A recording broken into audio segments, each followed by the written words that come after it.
Hola chicas y chicos, ¿cómo están el día de hoy? Bienvenidos una vez más a mi canal. Mi nombre es Angie y el día de hoy estaremos reaccionando al segundo episodio de Mi Auntie. Creo que ustedes acá no les informé, ¿verdad? Se los dije en historias de Instagram, pero les informo que cuando acabe Survivor, pues vamos a usar ese espacio para poder ponernos al día con Mi Auntie, lo cual probablemente pase, o sea, vamos a demorar como 2 o 3 semanas en ponernos al día, nomás para que sepan, porque ya vi que algunos también me están pidiendo reacción a Dare You to Death. Primero vamos a encargarnos de ponernos al día en Mi Auntie, porque no me gusta estar atrasada.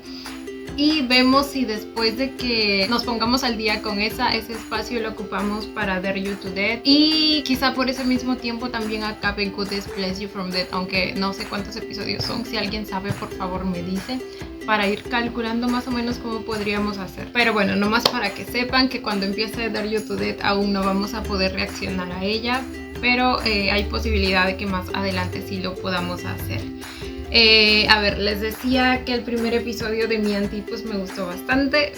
más de lo que esperaba, así que le tengo bastante fe a la serie. Sin hacer mucho más largo esto, vamos a comenzar porque empecé el día de hoy un poquito tarde, así que para no demorarnos mucho. Sin nada más que decir, comencemos con el video.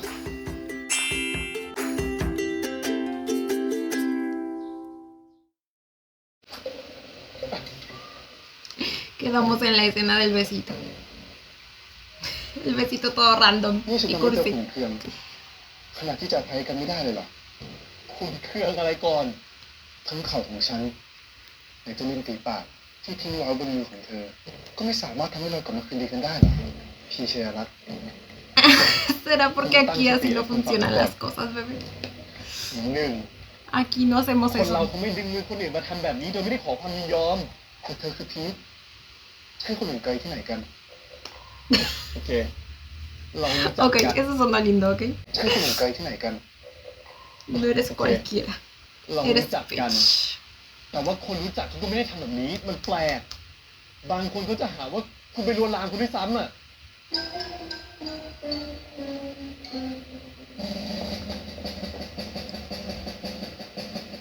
ไม่คิดบ้างเหรอว่าตัวเองนั่นแหละที่แปลก Ay, llora. ปกติไม่มีใครกล้าปฏิเสธคนอย่างฉัน Según que, según tus novelas noventeras. คนอย่างคุณ Uy, ต่างจากคนแบบผมยังไงไม่ทราบ uy, uy, ไหนลองอธิบายให้ผมฟังหน่อยสิ uy, uy, uy.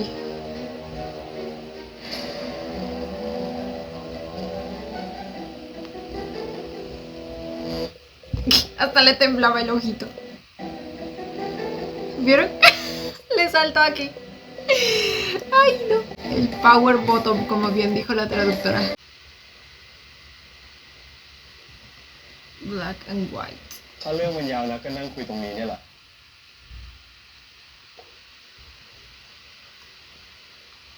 กุยคำพายนั่งได้แน่นะ Porque no se podría.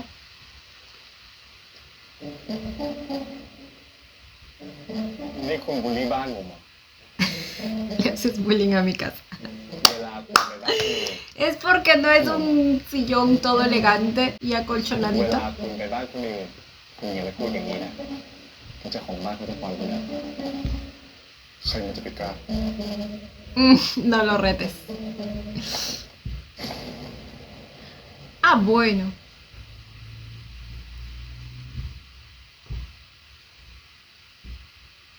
คุณต้องพกมันไปทุกที่เลยเหรอ Por seguridad, supongo. Y para andar amenazando gente por ahí también. ต่างกันหรือยังล่ะฮะก็ที่เธอถามว่าคนแบบเธอคนแบบฉันต่างกันยังไงคนแบบเธอต้องพกปืนตลอดเวลาแบบฉันไหมล่ะ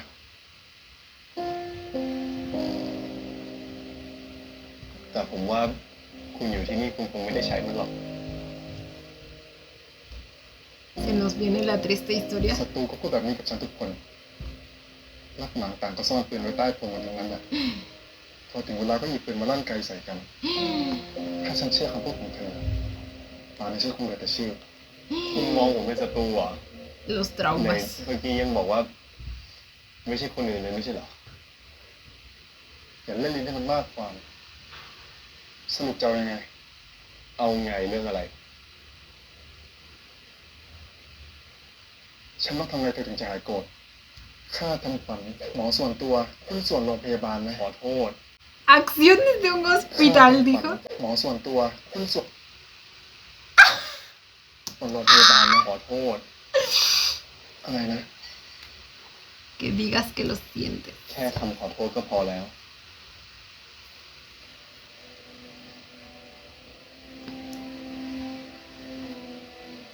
คำพูดก็เป็นเพียงแค่ลมปากนอกจากเธอจะไม่ได้ประโยชน์อะไรจากมันแล้วแถมของเธอก็จะไม่หายเจ็บส่วนเพราะฉันแค่พูดคำพูดนั้นหรอก No, pero habla de los sentimientos. สิ่งที่คุณพูดมันก็ถูก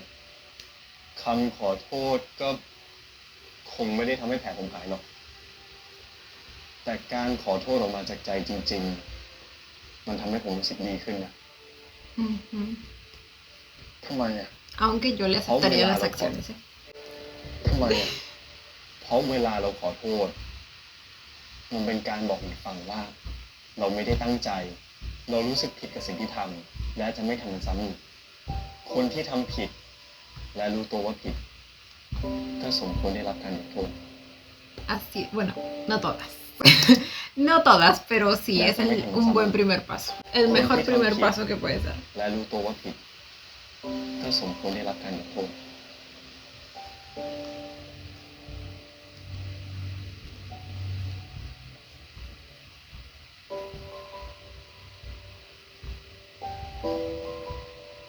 ฉันขอโทษครับ ¿Será la primera vez que usa un lo siento? ไม่โกรธแล้ว Mm.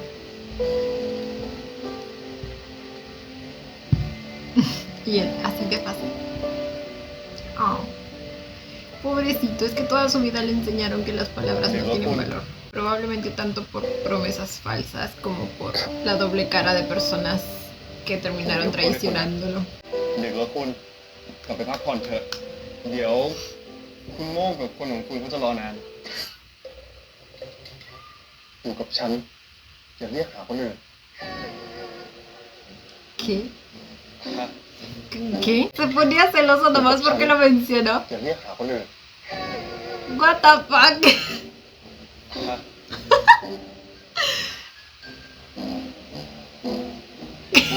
No, el อย่าว่า drama. ระวังตัวนักหนา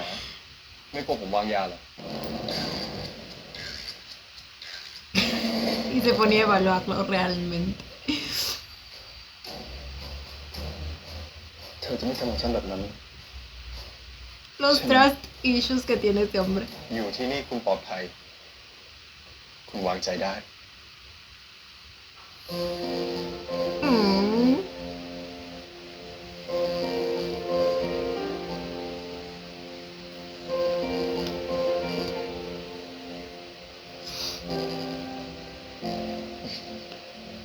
โทษทีครับคุณโมกรอนานเลย ถ้าทนไม่ได้ก็บอก ฉันจะได้เตรียมหาผู้ช่วยคนใหม่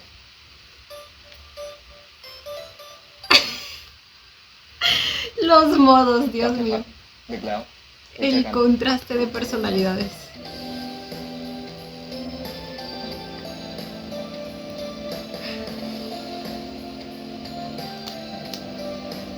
Ay, pero a la vez es tan cute.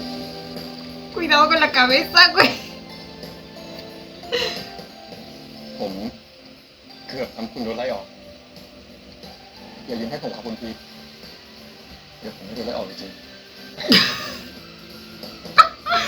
Ya conoce al jefe. Ya sabe lo celoso que es. ๆเรื่องสนิทราตรีสวัสดิ์นะ คนดื้อฮะ Tarugo. รีบนอนซะนะอย่านิ่งกับหมอนใบนั้น ที่เธอใช้นอนฝันยามหนุน Lo llaman Romeo.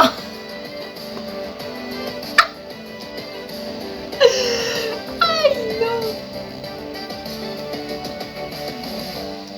Y yo me pregunto, ¿como para qué eran los demás autos? O sea, ay no, esta gente. Bueno, supongo que ahí van sus guardaespaldas, ¿no? Consigue una buena pomada para Peach. หายาทาดีๆให้พีท Oh, para su ถ้า quemadura. ที่มีพี่เป็นแผลเป็นมันคงเป็นแผลในใจฉันด้วยครับบอส Ay no. Lo quiero mucho, es muy tierno.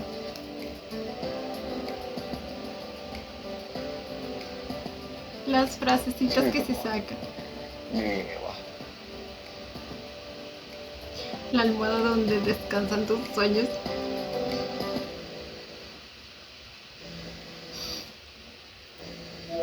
ว่าไงร้านพี่ว่างไหมครับ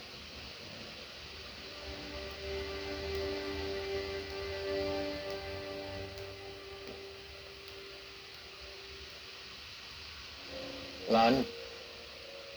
เพชร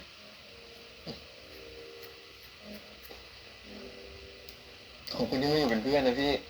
จริงๆก็ไม่ได้อยากมาหรอก แต่ว่าดันรับปากไว้แล้วสิโอ้ยพี่พีทล้อเล่นล้อเล่นโอ้โห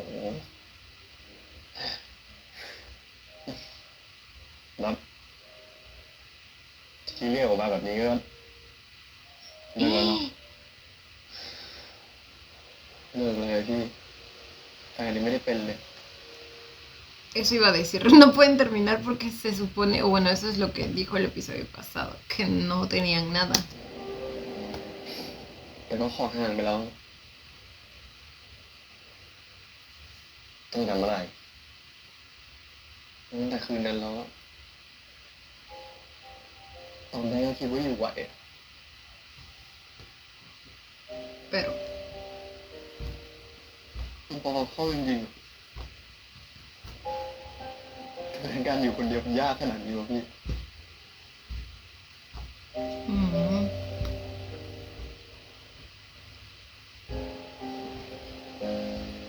ไม่เป็นไรไม่เป็นไร ¿cómo diablos empezó lo de ellos? No entiendo. ตั้งแต่มีเธอเข้ามาในชีวิตของฉัน โลกทั้งใบมันก็สดใส อะไรก็ดูน่ามองไปหมด Me pregunto si esta es una novela real, o sea, y que se emitía en esas épocas, โลกทั้งใบมันก็สดใส o solo existe aquí en la serie. โดยเฉพาะ1 2 3เธอ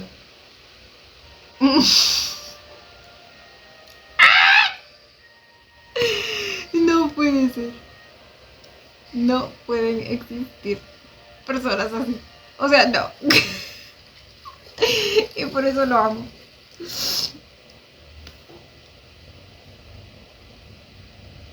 ขอบคุณ Acabo de decir gracias. คำพูดนี้จากละครเมื่อคู่หรือเปล่าครับ เป็นเรื่องที่นายเองก็ดูเหมือนกัน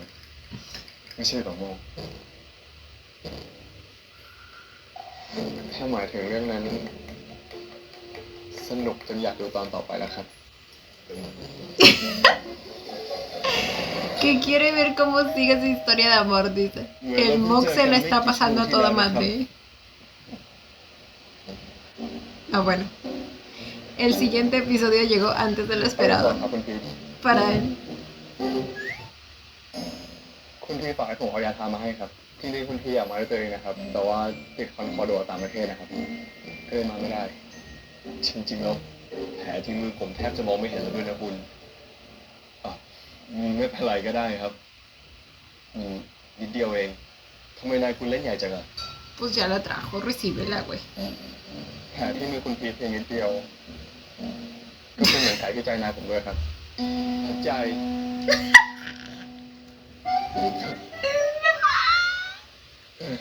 ว่าแต่ ¿Cómo le mandaba el mensaje literalmente, güey? Ay, no. Siento que en cierto modo Mock y su jefe comparten la misma neurona. O sea, no, uno está definitivamente más cuerdo que el otro, pero no นิด entiendo. เดียวเอง Amo cómo le sigue la corriente. Ay, no. ว่าแต่คุณพีทมีงานที่อาจจะมีตอน11 โมงใช่ไหมครับ Lo voy a llevar. ยังมีเวลาอีก3 ชั่วโมงมื้อเช้าอยากทานอะไรดีครับ เดี๋ยวผมพาไปทาน พอดีผมเป็นคนไม่ค่อยทานมื้อเช้าแล้วสิ Ah, llora. ไม่เป็นไรหรอกครับ เป็นคำสั่งของคุณที Como นะ que ค no รับ desayuna. แต่ผมไม่ได้จำเป็นต้องทำตามคำสั่งของนี่แต่ผมต้องทำนะครับ Así que por él, por favorcito. Esta es la conferencia. Es una conferencia คุณ online. พีทกำลังเลือกร้านอาหารเช้าอยู่ครับ ถ้าได้ร้านแล้ว Incluso su monitor tiene su nombre. คุณพีทกำลังเลือกร้านอาหารเช้าอยู่ครับ ถ้าได้ร้านแล้วจะแจ้งอีกที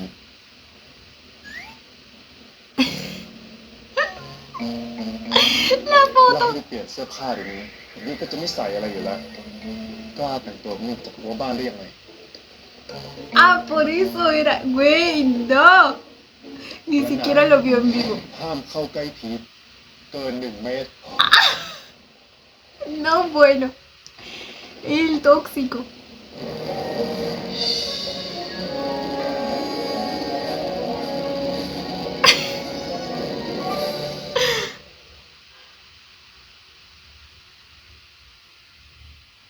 คุณพีชนี่เป็นคนง่ายๆดีนะครับ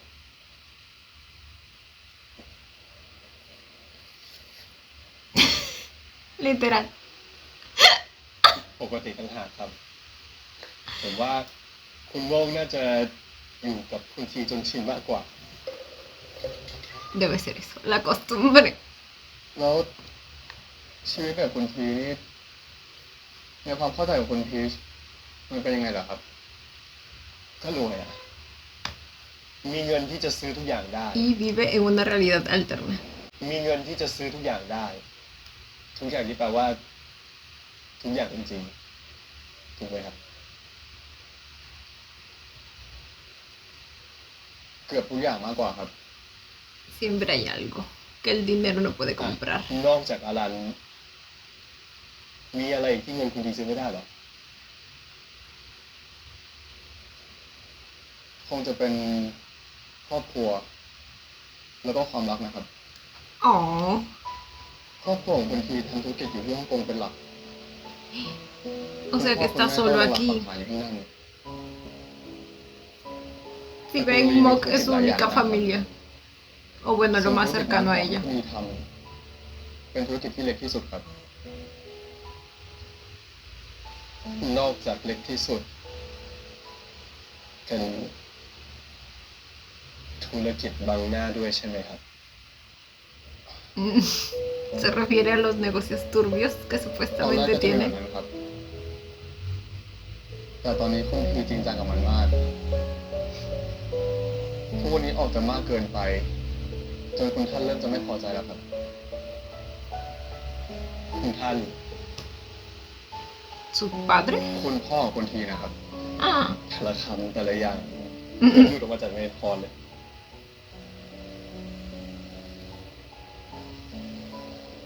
ละครที่เราดู ก็มักจะสร้างมาจากชีวิตจริงของใครบางคนเสมอ คุณพีชเคยได้ยินประโยคนี้ไหมครับ เคยครับ Sí, suele ser así. เรา Pero basado. ที่บอกว่าอีกอย่างหนึ่งที่คุณทีซื้อไม่ได้คือความรักนะครับ เราทุกคนถูกสั่งห้าม ไม่ให้มีความรักนะครับทำไมอ่ะ Como que todos tenemos. เพราะมันจะเป็น ¿Por qué lo decía en จุด plural? อ่อน Es una debilidad de nuestro enemigo. Podemos separar. ที่ Tiene ทำให้ศัตรู sentido. เล่นงานเราได้ครับ Tiene แต่ sentido. ผมว่าความรักมันก็ทำให้คนเราเข้มแข็งได้เหมือนกันนะ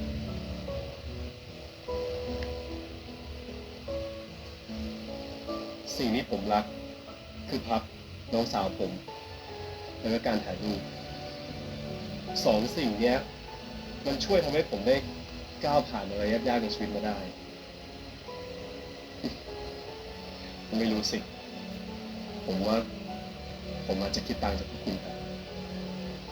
Es que son contextos bastante distintos también. นั่นแหละสิครับ ผมว่า ผมจะได้มาขอความช่วยเหลือจากคุณพีฟเร็วๆนี้แน่เลยครับ เรื่องอะไร Qué นะครับ lindo se ve. เร็วๆนี้แน่เลยครับเรื่องอะไรล่ะครับ Y es hermoso. ขอผมแน่ใจกว่านี้แล้วจะมาบอกนะครับ คุณพีชทานต่อเลยครับ ¿De qué está hablando?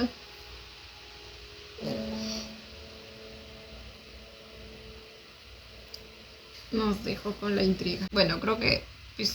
lo más probable es que se refiera a que él va a ser el que sea la fortaleza de su jefe más adelante. Para eso va a necesitar su ayuda. Si nos basamos en la teoría de Peach de que el amor es una fortaleza y no una debilidad.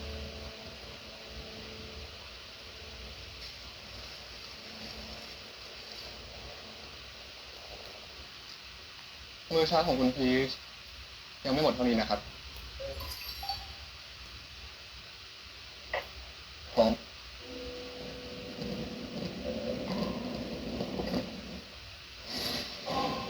โอ้โห Ah, no, bueno. ฉันรู้มาว่าเธอไม่ชอบกินอะไรหนักๆตอนเช้า ฉันเลยให้โมกจัดของเบาๆมาให้ ¿Qué? เบาตรงไหนวะเนี่ย ¿Qué pedo toda la máquina? ¿Por qué no le traían uno solo? Tremendo sponsor que se mandaron. คือต้องขนาดนี้เลยเหรอครับคุณโมก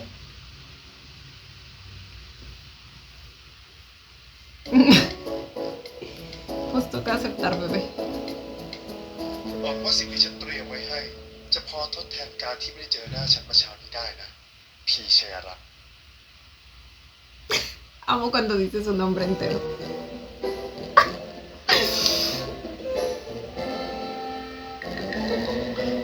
ทุกอย่างเรียบร้อยดีใช่ไหม También amo que se esté haciendo cargo de él a pesar de que no esté. Literal, desde que lo conoció no lo ha dejado solo en ningún momento. Nomás para dormir, pero porque no puede, o sea, pero si él pudiera, imagínense. หน้าฉันเมื่อเช้านี้ Ya ได้นะ estaría ahí. พี่เชย ทุกอย่างเรียบร้อยดีใช่ไหม เรื่องงานหรือเรื่องส่วนตัวครับ รวมมาเลยได้ไหม ส่งคุณพีชเรียบร้อยแล้วครับ ตอนนี้น่าจะกำลังถ่ายเซตแรกกันอยู่ครับ ส่วนงานอื่น คือชาวบอสนี่ประชุมนะครับ แล้วก็มีเอกสารเร่งด่วน ถ้าบอสจะลงไปเดินให้สูสัก Ni siquiera.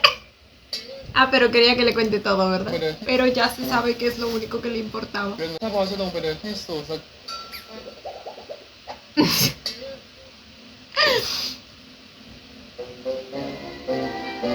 Obviamente se acaba de escuchar que su chiquis estaba. พี่พีชครับ มีของมาส่งครับ Prioridades, dijo el T. สวยมากเลยนะพี่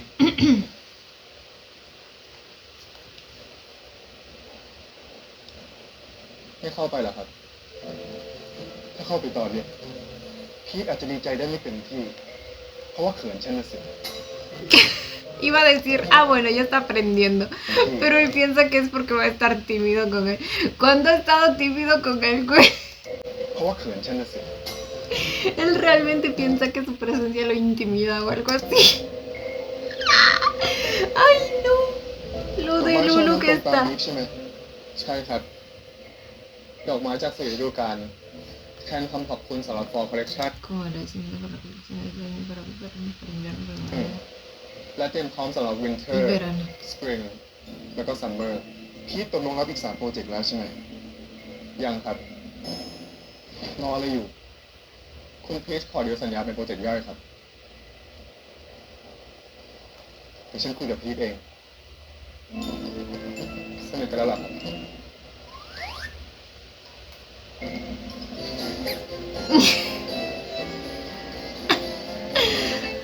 Ay, cómo le brillan los ojitos cuando lo ve. A ver si lo logra convencer. Y o sea, me parece bien. Así no toma riesgos al tomar proyecto por proyecto. Porque imagínense que en algún momento ya no se sienta cómodo o algo así. Sería como estar atado durante el tiempo que duren esos 4 proyectos. ไม่ครับ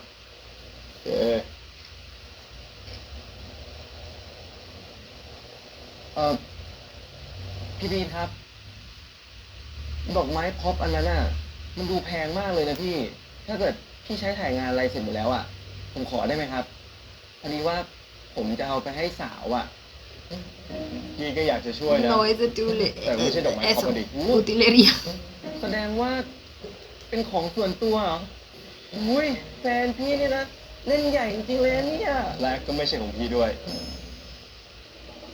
ใช่ของพี่ด้วยแล้วของใคร Técnicamente sí, ahora es de él. เรียบร้อยสวย O de verdad no sabe que es para él. Se le cayó la tarjeta. Ay, falta que se lo dé ครั้ a งนี้ Aran. ฉันเอามาให้เธอ ถ้าเธอเอาไปให้คนอื่นอีก ฉันจะทำให้เธอให้แหลกแน่ No, bueno. แหลกเลยเหรอเนี่ย Ya puede prepararse para ser triturado en pedacitos. Para hacer puré de peach. Un puré de durazno. ผิดจากเมื่อวานสุดๆ หน้าตาดูสดใสจริง เมื่อคืนนี้ Piensa que es para Aran. เจ้ากับเจ้าเดิม Aunque no sabemos que Ti no le haría nada. Es tan lindo precisamente por เอาจ eso. ริง Quiere verse amenazador y toda la cosa, pero sabemos quién tiene el poder aquí. เอาจริงคุณทีเขาก็มีน้ำใจนะ ใส่ใจแล้วก็ส่งของมาสม่ำเสมอด้วย Ay, no. มีชงปะเนี่ย Güey. ตามที่เห็น แต่จริงๆต้องขอบคุณเขานะ รู้ไหม เขาทำให้รันยิ้มได้ในรอบหลายวันเลยพี่พีทก็ดูดิ ไม่รู้คุณเลือกดอกไม้มาไงอ่ะแต่ไม่เข้ากันสักอันเลยอ่ะ แปลกดี En mi opinión sí ถ้าพี่ combina. เจอเขาอ่ะ ยังไงรันฝากขอบคุณเขาด้วยนะครับ ถ้าเจอเขาอ่ะ รันขอบคุณเองสิ Ay, no. ทูกมันเสียมารยาท Ahora que se entere que se los dio nuevamente a otra persona. Pero es que también el otro, güey, que sigue hablando con Peach con la excusa de que quiere saber más acerca de Aran. Es que también tu bebé. เนี่ยแหละลายเนี่ยแหละถูกละตามฟิล มีภาพสวยนะคะ มีความอะ Uy, el เนี่ย jefecito. ขโมยนี้เลยโอเค10 จอสุดท้าย ตอนสุดท้ายนี่เลย El jefecito y su guardaespaldas.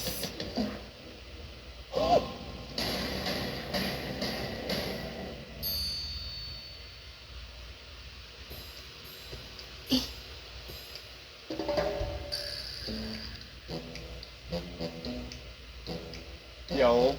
ลองเช็ครูปกันดูก่อนแล้วกันเนาะ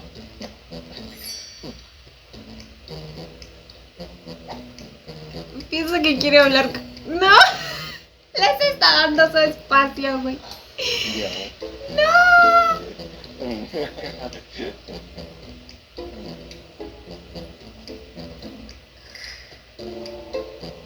Y el tipo, ¿qué esperas? Aprovecha.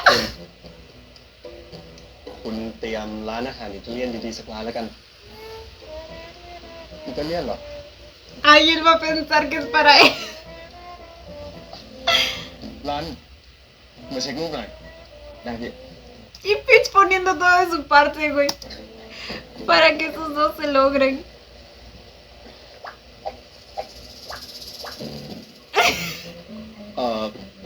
คุณทีติดตรงไหนไหมครับ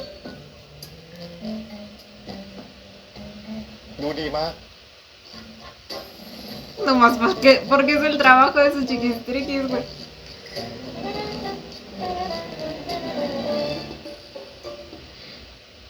Uy. ฝีมือการถ่ายรูปของเธอดูดีมาก อย่างที่เขาล่ำลือกันเลยจริง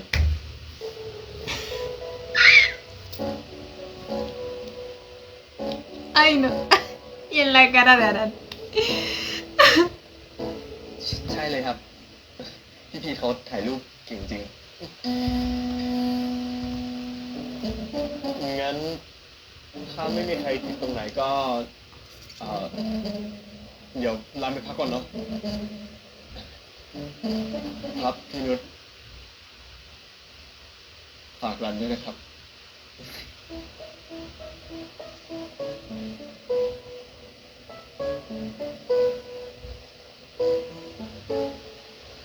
¿Será que finalmente se dio cuenta? No, no creo, es muy pronto. ชอบทานอาหารอิตาเลียนเหรอ ของโปรดเลยฮะ ได้สิ ฉันจะไปรอที่รถที่ทางออกด้านหลังนะ โอเค งั้นเดี๋ยวผมเก็บของก่อนแล้วก็ดอกไม้คุณอะถึงมันจะแปลกนิดนึงแต่ว่ามันเวิร์กกับคุณ ¡No! ทุกคนนะครับ ¡Ay, no! No nos estamos entendiendo. No, no, no, no, no. No puede ser, cada uno tiene su idea. Y está haciendo, o sea, está actuando de acuerdo a ella. ฮะเสียงดังไหมอะพี่พิษตกใจหมด Estamos en dos mundos totalmente distintos. Le va a decir que lo está เป็ esperando. นสิวผมให้ดูก่อนพี่มีอะไรเนี่ย Ya, pero el trabajo de Peach como Cupido, ¿eh? 10 de 10. Bistecca alla fiorentina, pelo tonato e cotoletta alla milanese. Grazie. Uy, su italiano.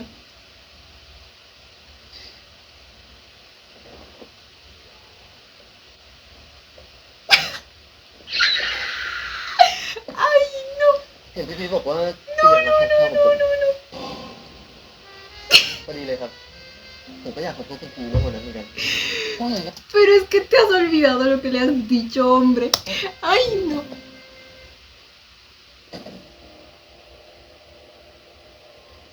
Literal, ¿cómo se olvida que se supone que el objetivo de todo esto era Aran? Güey, aunque quizá para él las cosas que ha hecho hasta el momento como que son muy obvias, ¿verdad? O sea, basado en sus novelas y toda la cosa. ผมไม่รันไปกินข้าวกับคุณว่าผมไว้ใจนะดังนั้นอย่าทำให้ผิดหวังพี่เชียร์ผมรู้ว่าคุณทำได้ โอกาสมันถึงพี่นะสู้ Susurrando y encima le decía el susu. ๆเจอกันรัน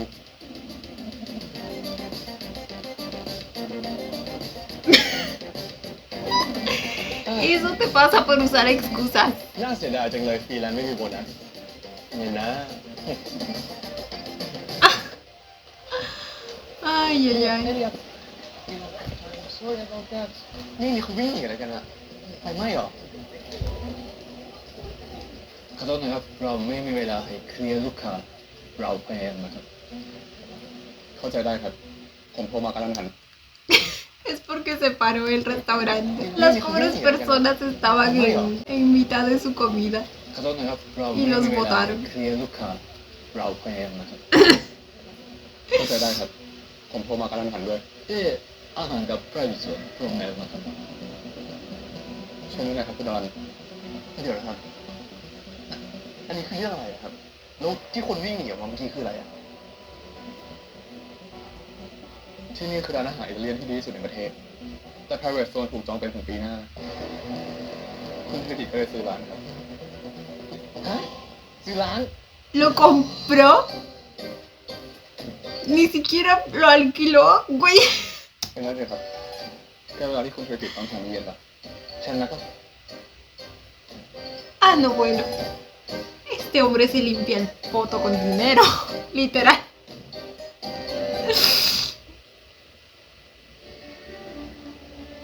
Buon appetito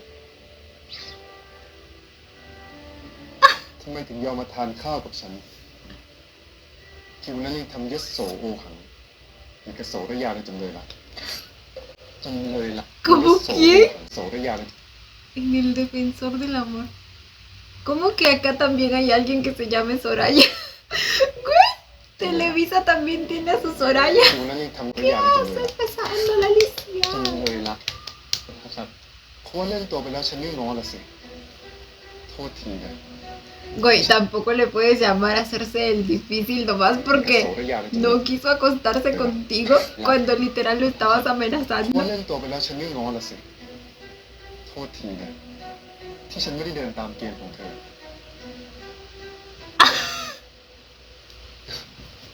ไม่ใช่แบบนั้นนะครับ ผมมาของพี่พีนะครับ พีทพี่พีทอยากให้ผมกับคุณพี Ah, ท caray, eso sí me interesa. คุย Dice. กันนะครับยังไงเราสองคนก็ต้องทำงานร่วมกันอีกนานในฐานะเจ้านายกับลูกจ้างวันนั้นผมอาจจะพูดกับคุณทีแรงเกินไปด้วยจริงขอโทษจริงๆนะครับ En realidad no. จะบอกตามตรงนะผมก็ไม่ชอบที่คุณทีพูดไม่ให้เกียรติผมแบบนั้นเหมือนกันถ้าเป็นเรื่องนั้นน่ะเธอไม่ต้องพูดซ้ำอีกมีคนบอกฉันนะว่าสิ่งที่ฉันทำมันผิดหวังว่าอาหารมื้อเนี้ย Y solo porque es él lo escucho. จะช่วยเยียวยาความรู้สึกของเธอที่เสียไปได้ไหมครับเดี๋ยวเริ่มคุยกันดีกว่า Ok, en su defensa la comida sí ayuda con las heridas emocionales. Bueno, no. No, pero เยียวยา es ความ un รู้สึก buen ของเธอที่เสียไปได้ analgésico, diría yo. เดี๋ยวเริ่มคุยกันดีกว่าเธอสนิทกับพีทมากเลยเหรอครับ Yendo al tema importante para พี่ él. พีทเหมือนพี่ชายแท้ๆไม่ว่ามีเรื่องอะไรพี่พีทก็จะคอยช่วยหมดทั้งเรื่องงานแล้วก็เรื่องส่วนตัวด้วยเรื่องส่วนตัว Oh. เวลาผมเจอเรื่องอะไรเนี่ยพี่พีทก็จะคอยอยู่ข้างๆเสมอเลยครับ Por eso decía que es como su ผมก็นอน hermano. บ้านพี่พีทบ่อยๆเล่าต่อสิพี่พีทเป็นคนใจดีครับ ชอบช่วยเหลือคนอื่น Se nota. เห็นเขาเป็นคนเงียบๆอย่างเงี้ยแต่เหมือนเขามีพลังพิเศษอะไรไม่รู้ เวลาที่อยู่ใกล้ๆเนี่ย Y él จะ lo รู้สึกมี sé. ความสุข Lo sé mejor que ใจทุ nadie. กครั้งเลยครับ Es exactamente lo que siento. ด้วยความยินดีครับ ด้วยความยินดีครับ จะ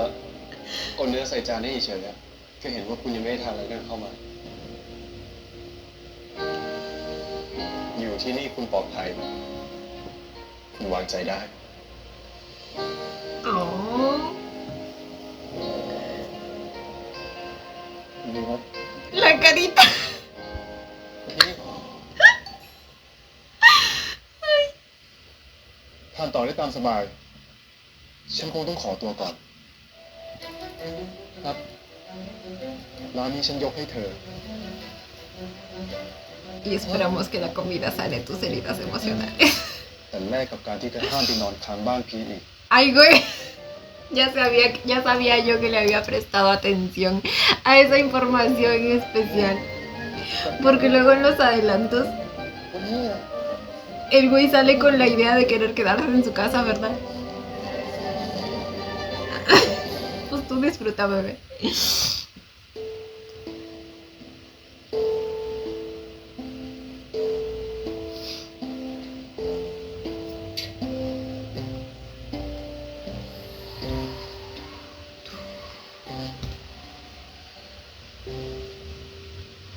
Eso fue un carro llegando.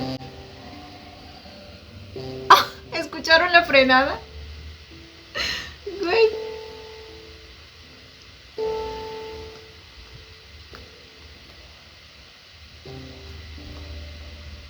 Uy, justo vino de noche. Él también quiere su noche junto a Peach. O bueno, en su casa.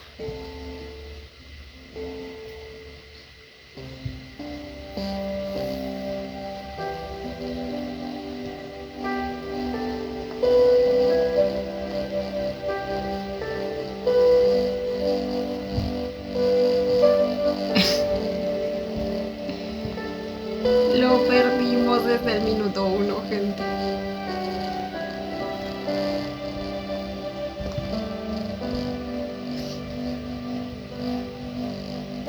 Ok ครับ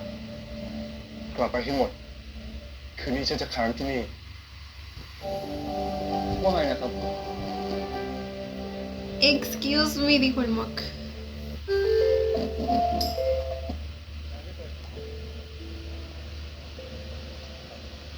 Uy.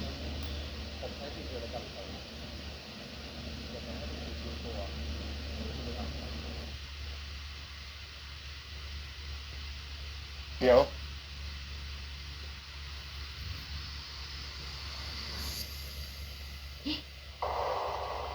Oh my god. คุณทีครับ ถ้าคุณท่านรู้ว่าคุณทีไม่ผมคิดไม่ชอบปืน Oh. เมื่อกี้ก็บอกว่า ที่นี่ปลอดภัย Y él le cree. Y él confía en เมื่อกี้ él. มาทำอะไรกันดึกๆดื่นๆนะครับ Oh, y se dan cuenta que es probablemente la primera vez que se separa de su arma. O sea, y la primera vez que también le dice a sus มาทำอะไร guardaespaldas กัน que ดึ se กๆดื่ vayan. นๆนะครับ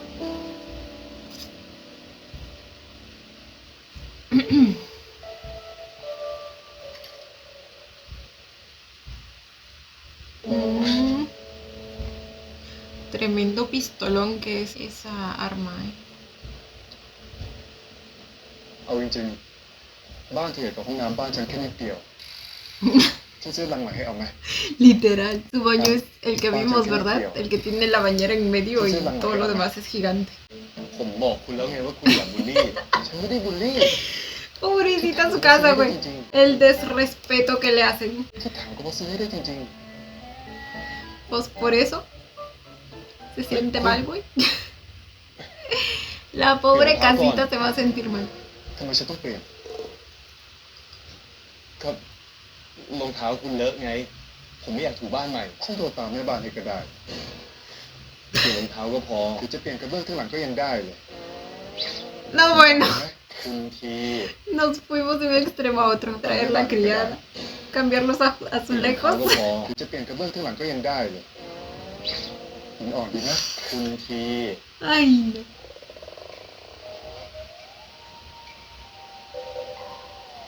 ผมมีแค่2 คู่อ่ะ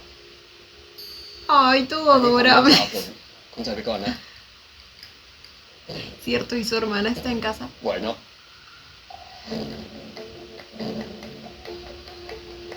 เปลี่ยนพื้นง่ายกว่าตั้งเยอะ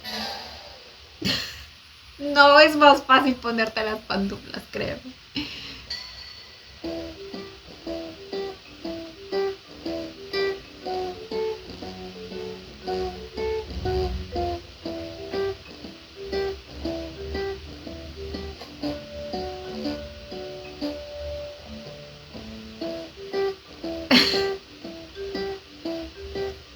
วันนี้ฉันไม่ได้พกปืนทำไมอ่ะ ก็เธอไม่ชอบ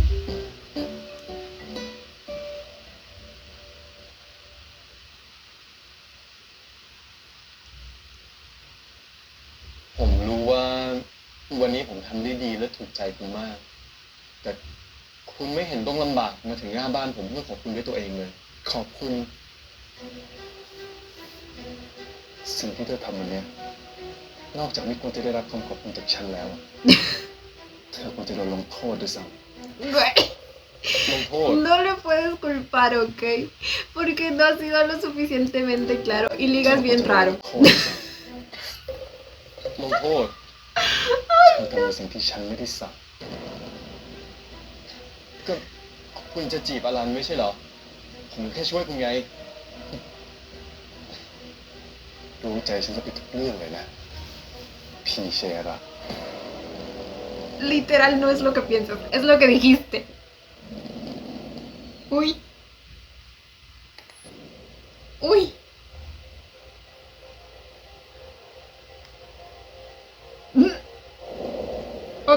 Otra novela noventera. คุณเชษฐา No, bueno, que todo el mundo ve esa novela, ¿o qué? Está en retransmisión, aunque no creo que sea una novela que realmente exista, ¿verdad? Debe ser una grabada especialmente para esta serie.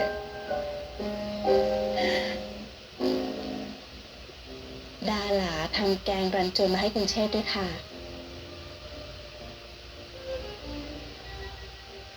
ดูสิคะ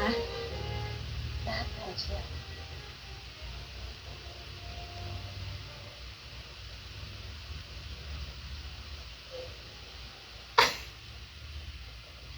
Su carita es la que pone un niño al ver dibujitos animados, güey. ตั้งแต่สมัยคุณด้านยังสาวๆเลยนี่รู้จักด้วยเหรอ ตอนผมเด็กๆเขาดังจะตาย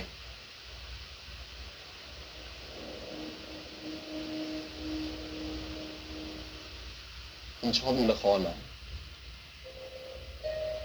หรือไม่ชอบเหรอ Le fascina. O sea, ven esa carita Toda de mi gente fascinación. แต่ว่า พอโตขึ้นมาแล้วไม่มีเวลาดูมันก็ลืมไปแล้วอะแต่เอามานี่ดันแบบนี้ก็ทำให้คิดถึงกันนะ Es una repetición, ok. ใช่คิดถึงมาก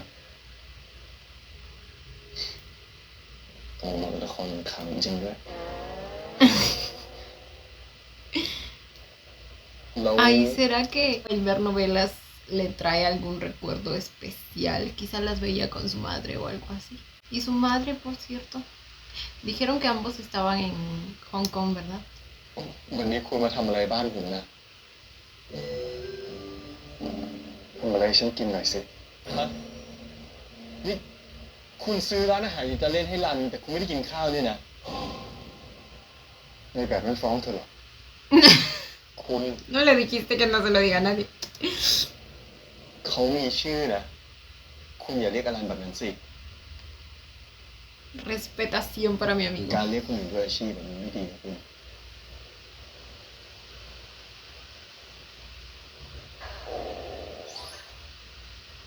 ¿Es su estómago? แล้วคุณอยากกินอะไรอ่ะ เอาแบบในละคร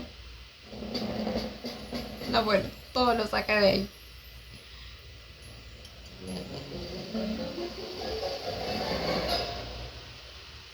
Él realmente quiere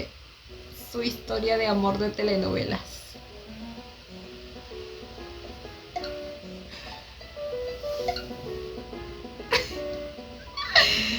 Ay, ผม no. ทำไม่เป็นหรอกนะไอ้แกงยากๆอะทำเป็นอยู่แค่นี้ Ramen. Videos instantáneos. No sé si son, no sé si es ramen.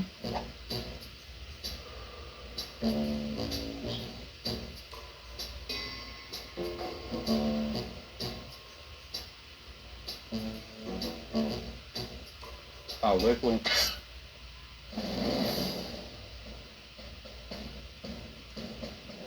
นอกจากพ่อฉันแล้ว ไม่มีใครสักฉันได้ งั้นก็ไม่ต้องเป่า กินเลย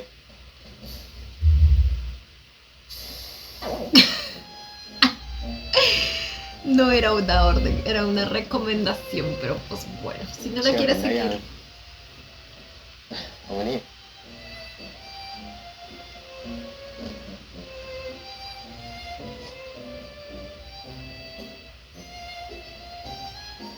นี่คุณทำอย่างนี้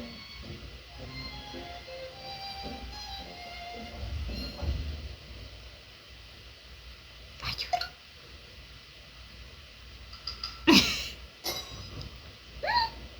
ฉันไม่ได้ฆาตกร Claramente. มาเฟียอย่างคุณอยู่บ้านคุณคนป้อนสินะ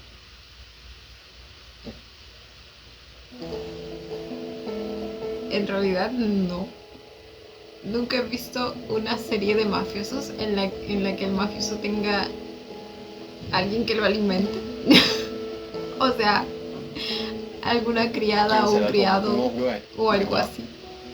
que lo alimenta. A menos que sea su propio chiquistín. ใครบอกว่าฉันจะกลับ คุณนอนที่นี่ไม่ได้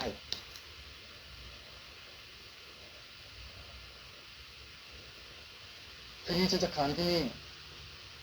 แล้วใครก็ห้ามฉันไม่ได้ Y no te estoy pidiendo, te estoy informando, dice.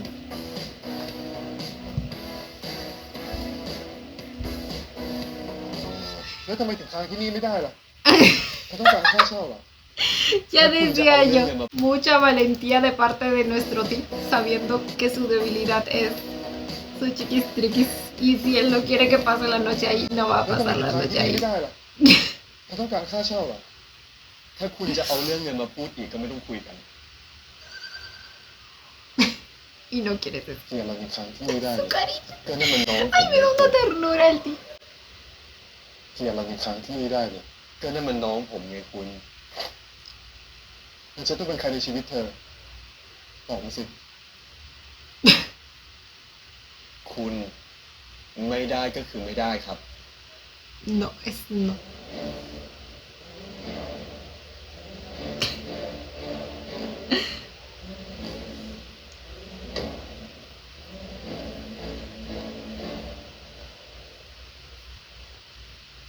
อโทษที่มารบกวนนะครับคุณพีช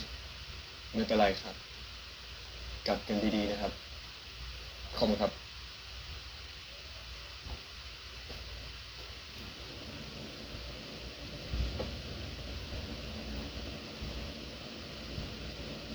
El ดูเหมือน pucherito. ว่าคุณพีชจะเป็นคนเดียว ที่สามารถสั่งแล้วก็ขัด ¿Verdad? คำสั่งคุณทีได้นะครับ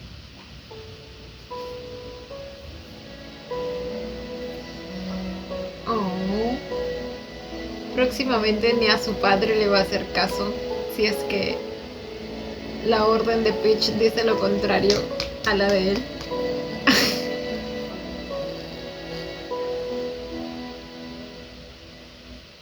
ก็คุณพีอ่ะซื้อร้านทั้งร้าน แถมยังไล่คุณออกหมดอีกอ่ะทำจะว่าก็ปกติคุณทีเขาปะแบบนี้เรียกปกติเหรอไม่หมายถึงคุณทีเขาไม่ปกติเป็นปกติอ่ะ Exacto. พี่พีพูดเหมือนรู้จักคุณทีดีเลย ไม่รู้อ่ะ แต่ร้านได้ทั้งเคลียร์ ไม่ขอโทษ แถมยังได้ร้านอาหารอิตาเลียนแบบงูอีกแค่เนี้ยพอแล้ว Güey, el más ganado. อีกอย่างนะพี่เหมือนเขาจะไม่ได้ชอบร้านขนาดนั้นนะมันจะมีคนที่ชอบอยู่แล้ว ก็ไม่ถึงกับชอบนะ Se dio cuenta. ก็แค่รู้สึกดีรู้สึกประทับใจ Ok, digamos que aún no puede definir lo que siente. Según él que no le gusta, dice. No entiendo qué quieres decir, puede explicarme. Le está contando sus penas a la เรา hija. รู้สึกดีกับใครสักคนต้องทำไงก็ถึงจะรู้ ลองสร้างความประทับใจแรกพบ เช่น การชื่นชมเครื่องแต่งกาย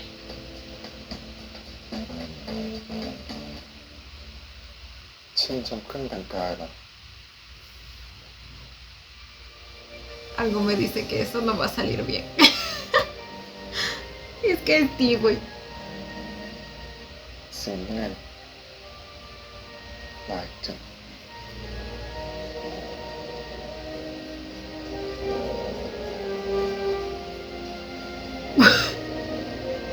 What?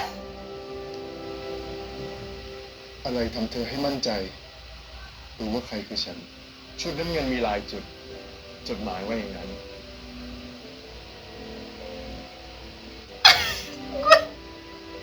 เราว่าเธอแต่งชุดนักเรียนครับ El más de Lulu, güey. ¿Qué le han dado a este hombre para que tenga tremendas alucinaciones? Ni yo vuelo tanto con el de Lulu, güey. เราว่าเธอแต่งชุดนักเรียน ¿A qué época viajó en su imaginación? ขอจงน่าเอ็นดู ทั้งแบบและสีไม่เหมือนที่เคยเห็น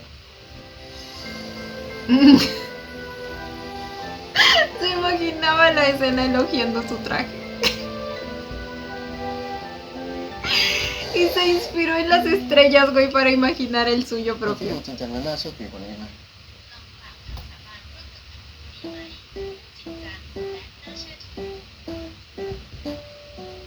Ay, no. No, güey. El pobre hombre tiene como primer consejero a las novelas y como segundo a la IA. O sea, ¿qué pueden esperar?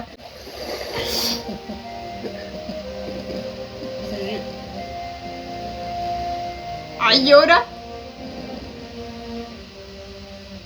พี่ทีพี่เอ้ย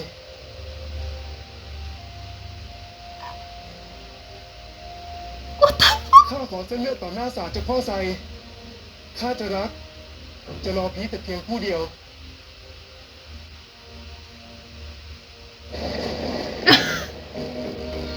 Pasaba por un montón de universos, ที่จะรู้สึกว่ามันรุนแรง un montón de series en tan solo unos minutos. ที่จะรู้สึกว่ามันรุน Se แรง va, กันไป el นะ mafioso está bien de Lulu.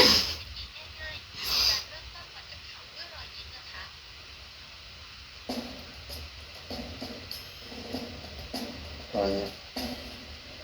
Ay, no.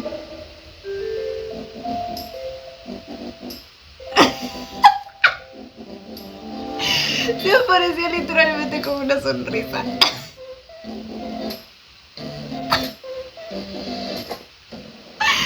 อ้าวคุณที Uy, la ropa, la ropa. Eso salió en los adelantos. Mostrando piel, mostrando carne. Ya, pero si en su novela que se imaginó en la cabeza estaba hasta semidesnudo. แต่งตัวโป๊มากใช่ต่อใครเห็นหมดแล้วเนี่ย คุณปกติปะเนี่ยสบายเหรอ10 นาที ไปเปลี่ยนเสื้อผ้า Excuse me, sí, ผมไม่ claro. เปลี่ยน El hombre sigue pensando que él manda 10 aquí. นาที O ไป sea, เปลี่ยนเสื้อผ้า ผมไม่เปลี่ยน วันนี้วันหยุดผมจะใส่ชุดนี้ ไม่ได้ดักใจ โทรไปก็ไม่รับ ข้อความก็ไม่ตอบ คุณ ผมไม่รับเบอร์8คราวหลังคุณจะโทรมาคุณเรียกคุณโมกโทรมาสิผมเป็นเบอร์เขาไว้ละ o sea que lo tiene guardado ahí. เมมเบอร์นะ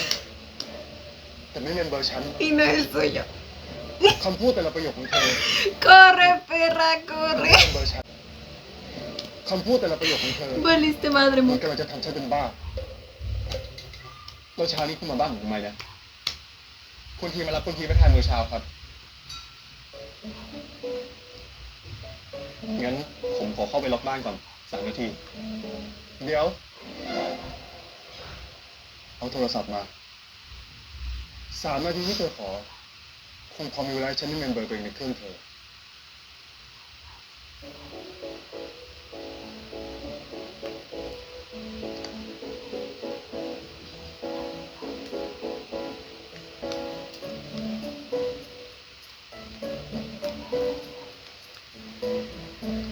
ขอบคุณมากนะคุณที่มือนี้ผมเป็นคนเลือกร้านน่ะ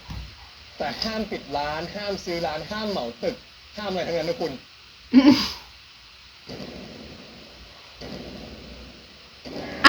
No, los más disimulados. Con el auricular más visible, güey, no puede estar bien. คุณไปทำตัวตามสบายได้เลยนะครับ บริการของเรา Sí, พร้อม claro. ลูกค้าหมดแล้วครับ Como en su casa se va a sentir. เนียนมาก ต้องขอโทษคุณทีด้วยนะครับ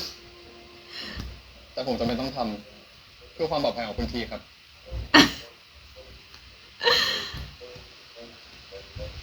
คุณ Y lo peor es que ya les conocemos las caras a todos ellos. Hola. Especialmente cuando voltean así uno por uno. คุณ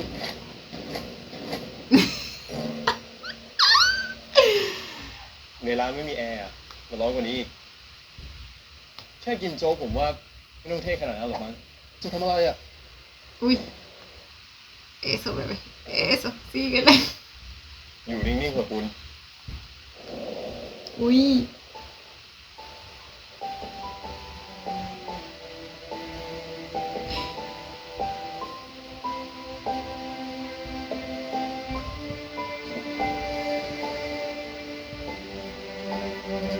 Uy, hasta le abre un botón. Le iba a abrir un botón.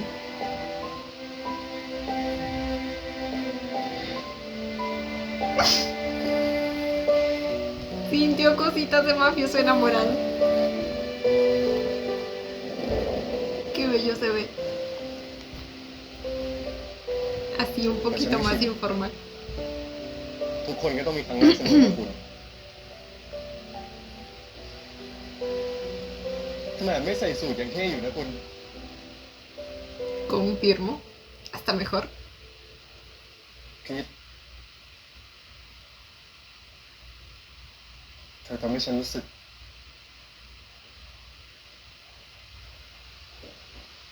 โอ้ ¡Ay, llora! ¿Cómo así que desnudo? คุณพีทครับ ¿Cómo se tapaba? No, déjatelo así.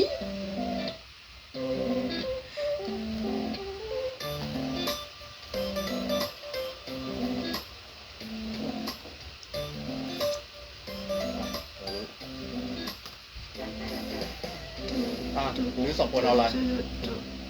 เอาโจ๊กหมูใส่ทุกอย่าง ไข่ลวก2ครับทุกอย่าง ไข่ลวก2แล้วเลือกโจ๊กเป่าฮื้อไม่มี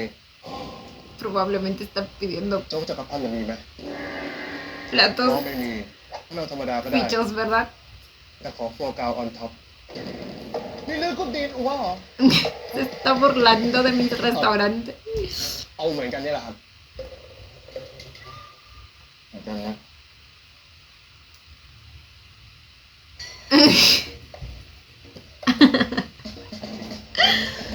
เปิดร้านมาได้ยังไง สั่งอะไรไปก็ไม่มีสักอย่างคุณนี่แหละที่สั่งไม่ปกติอยากกินฟัวกราว Apuesto a que esto te va a terminar gustando más. คุณทีเป็นอะไรอ่ะทำไมสั่งอาหารเช้าไม่พนักงานอ่ะ พี่นุชสวัสดีครับ โอ้ดีจ้ะ สวัสดีครับโน้ต อ๋อ กาแฟนะอ๋อผมครับพี่พีทครับกินโจ๊กไหมครับ คุณกีเป็นอะไรก็ไม่รู้ให้คนเอาโจ๊กมาแจกทั้งบริษัทนี่ ก็ปกติป่ะครับ เจ้านายเลี้ยงลูกน้อง No. ถ้าเป็นบริษัทอื่นก็ไม่แปลกอะค่ะ แต่เนี่ยเป็นบริษัท Especialmente เรา si se trata de Conti.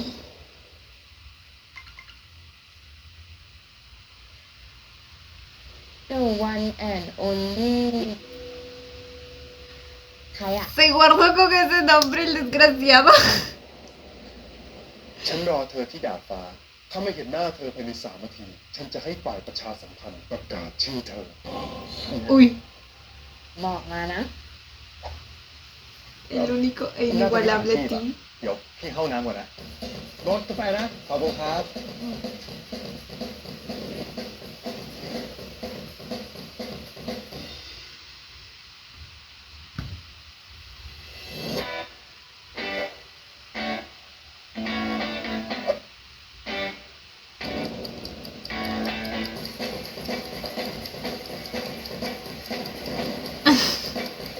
Se tomó en serio lo de los 3 minutos. Creo que con lo único que lo puede amenazar realmente es con hacerlo pasar vergüenza o algo así. หยุดคุณมีอะไรไหนบอกว่าวันนี้เป็นวันหยุด ถ้าจะเข้าบริษัททำไมไม่เข้ามาด้วยกันตั้งแต่ตอนเช้าฮะนี่คุณให้ผมวิ่งขึ้นมาภายใน3 นาทีเพื่อเรื่องแค่นี้เนี่ยนะไม่ต้องเรื่องสำคัญ Pues para él es importante. สำคัญอยู่แล้วถ้าเป็นเรื่องของเธอเห็นคุณเนี่ย Ahí va una de esas frases. ผมมีธุระกับน้องสาว วันหลังถ้าเธอจะเข้าบริษัทเธอต้องแจ้งฉันล่วงหน้าทำไมผมต้องแจ้งด้วยนะอย่าเป็นคำไม่ตกฟาก Tú y tus interminables órdenes. ทำไมผมต้องมารายงานการเคลื่อนไหวของผมด้วยที่เธอพูดจาทำนองนี้กับฉันครั้งที่2แล้วนะต้องการสถานะงั้นเหรอเร็วไปหรือเปล่า Ay, no. No, no, no, no, no. Piensa que es una de sus tácticas para que le pida que sea su novio o algo así. เร็วไปหรือเปล่า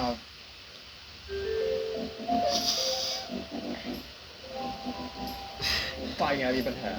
ผมจะไม่ช่วยยายพับอย่างไงก็เถอะ ผมไม่เห็นมีความจำเป็นต้องมาแจ้งคุณเลย แต่เธอมีเบอร์ฉันแล้ว Y แค่จะส่งข้อความมาสักนิดคงไม่เสียเวลามากนักหรอก The one and only อะไรนั่นนะถามจริง อะไรทำให้คุณไปเป็นชื่อแบบนั้นทำไมล่ะ อย่าบอกนะ คุณเล่นเป็นเมมชื่อแบบนี้ในมือถือคนอื่นเขาตลอดเลยเหรอ no, güey. แค่เธอ แค่ผมทำไมอ่ะ Ya, vamos, sí. Tu momento ha llegado. Ok. What the fuck? เพราะว่าฉัน อยากเป็นหนึ่งเดียวของเธอยังไงล่ะพีท Definitivamente sonó a confesión, pero no sé si Peach lo tome como una.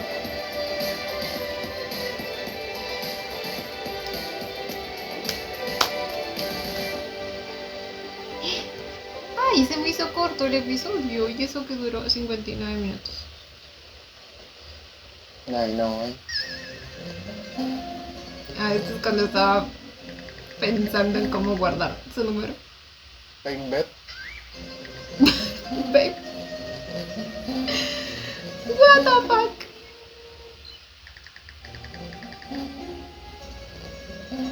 Aunque todo eso era más corto que el único e inigualable Ti. ธุรกิจซ่า55 บวก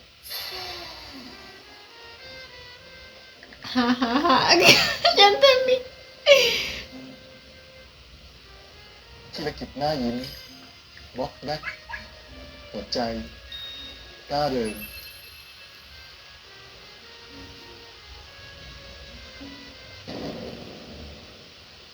คือจะต้องจริงจังกว่านี้ ¿A qué le llamas serio? ธุรกิจ Empecemos por eso. ธรรมดามาก El nombre que aparece en todas partes. No puede ser.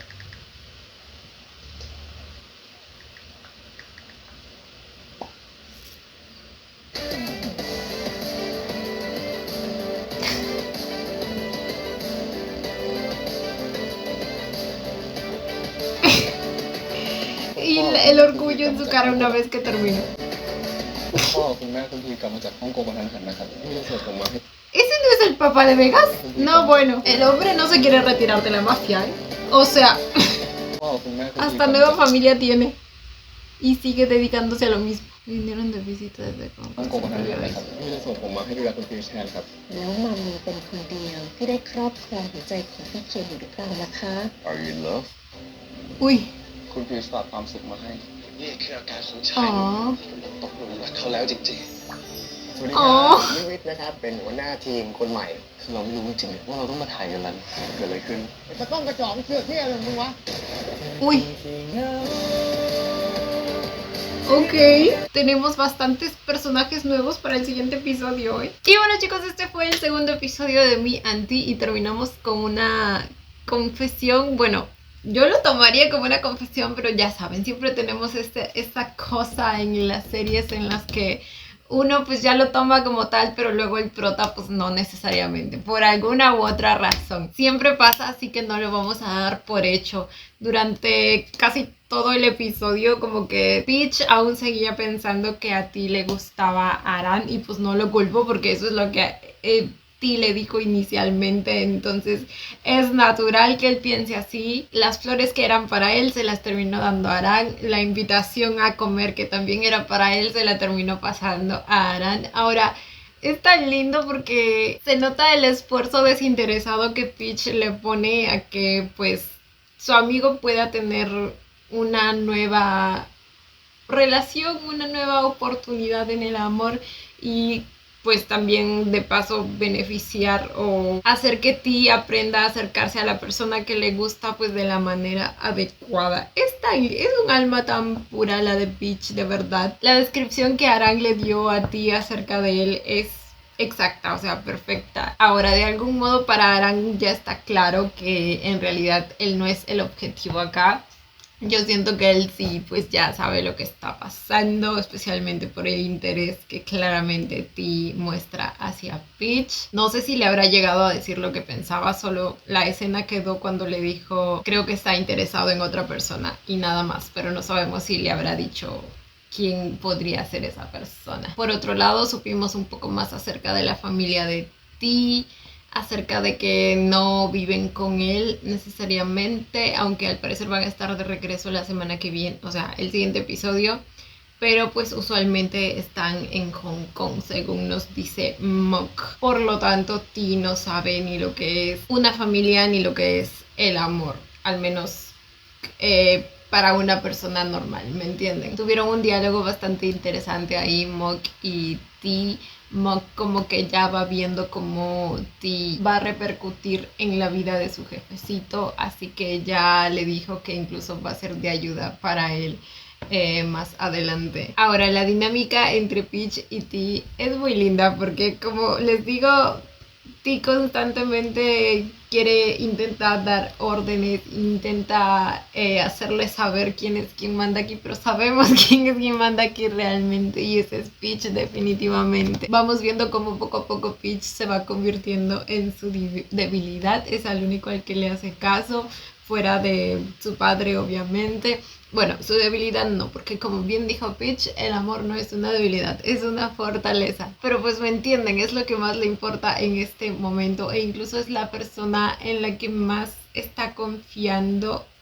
en toda su vida. O sea, la escena está en la que le dijo a sus guardaespaldas que se vayan y dejó su arma porque sabe que a Peach le incomoda que esté con el arma siempre. Entonces es un riesgo que nunca se había atrevido a tomar porque confía mucho en él. Y fue muy bonito, güey, fue una escena muy bonita. Otra cosa que vamos descubriendo es que el hombre al parecer es bastante celoso porque, o sea, de hecho la idea de quedarse a dormir en su casa es porque Aang le comenta que él ha dormido ahí también, entonces él no se puede quedar atrás. Y ya vimos cómo reacciona cuando siente que viste ropa reveladora y toda la cosa. Ese hombre sale con cada ocurrencia o cada frase, pero lo amo. Les digo que lo amo.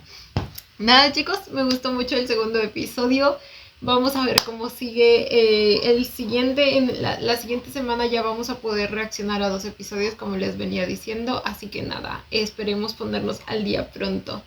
Cuéntenme ustedes también qué les pareció el episodio cuando lo vieron. Yo como siempre los estaré leyendo. Y bueno, chicos, esto ha sido todo por el video de hoy. Espero que les haya gustado. No olviden darle la manita arriba y suscribirse si les gustó el video. Si les gustó mucho, ya tienen el botón del super gracias activado por si quieren colaborar con el canal. Obviamente solo si así lo desean. Ya los estaré viendo en un próximo video. Bye. Los quiero. No olviden seguirme en Instagram.